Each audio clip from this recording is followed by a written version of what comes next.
രാവിലെ എങ്ങനെയെങ്കിലും ഒന്ന് പണിയൊക്കെ തീർത്തിട്ട് പോകണമെന്ന് ആഗ്രഹിക്കുന്ന വീട്ടമ്മമാരുണ്ടല്ലോ, ജോലിക്കൊക്കെ പോകുന്ന വീട്ടമ്മമാർ, അവർക്ക് ഉണ്ടാക്കാൻ പറ്റിയ നല്ലൊരു അടിപൊളി കുക്കർ മത്തിക്കറിയാണ് കേട്ടോ. അപ്പോൾ ഇതെങ്ങനെയാണ് തയ്യാറാക്കുന്നതെന്ന് നോക്കാം. ആദ്യം തന്നെ പാനിലേക്ക് 1/4 കപ്പ് തേങ്ങ ചിരവിയിട്ട് കൊടുക്കാം. നെയ്യുള്ള മത്തിയാണെങ്കിൽ തേങ്ങയുടെ ആവശ്യമില്ല കേട്ടോ.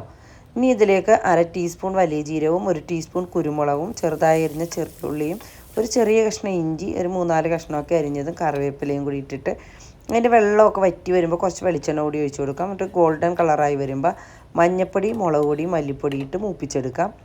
ഇനി ഇത് നമുക്ക് നല്ല മഷി പോലെ അരച്ചെടുക്കാം കേട്ടോ. ഇനി കഴുകി വൃത്തിയാക്കി വെച്ചിരിക്കുന്ന മത്തി കുക്കറിലേക്ക് ഇട്ട് കൊടുക്കുന്നുണ്ട്.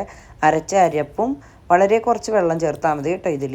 ആ വെള്ളം കൂടി ഒഴിച്ച് കൊടുക്കാം. ആവശ്യത്തിന് ഉപ്പിട്ട് കൊടുക്കാം. 3 പച്ചമുളക് നെടുകെ വിളർന്നതും.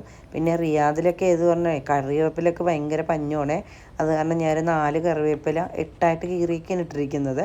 പിന്നെ പുളിയും ഇട്ട് കൊടുക്കാം. ഇനി തിളച്ച് വരുമ്പോഴത്തേക്കും കുക്കറിൻ്റെ മൂടിയിട്ടിട്ട് ഒരു വിസിലടുപ്പിക്കുക. പിന്നെ വളരെ കുറഞ്ഞ തീയിൽ ഒരു 2-3 മിനിറ്റ് കൂടി വെച്ച് കഴിഞ്ഞാൽ നമ്മുടെ അടിപൊളി കുക്കർ മത്തിക്കറി ഇവിടെ തയ്യാറായിട്ടുണ്ട്. നല്ല അടിപൊളി ടേസ്റ്റാണ് കേട്ടോ ഇങ്ങനെ തന്നെ കഴിക്കാനായിട്ട്. എന്നാലും ഞാൻ കുറച്ച് വെളിച്ചെണ്ണയിൽ ഉലുവയും ചെറിയ ഉള്ളിയും കറിവേപ്പിലയും ഒരു തുള്ളി മുളക് പൊടിയും കൂടി മൂപ്പിച്ച് ഒഴിച്ച് കൊടുക്കുന്നുണ്ട്.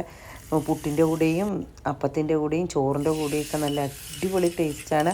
അപ്പോൾ എല്ലാ കൂട്ടുകാരും ഒന്ന് ട്രൈ ചെയ്ത് നോക്കിയിട്ട് നിങ്ങളുടെ അഭിപ്രായങ്ങൾ അറിയിക്കുന്നതിനോടൊപ്പം ഫോളോ ചെയ്യാനും ഷെയർ ചെയ്യാനും കമൻറ്റ് ചെയ്യാനും ഒന്നും മറക്കണ്ട കേട്ടോ.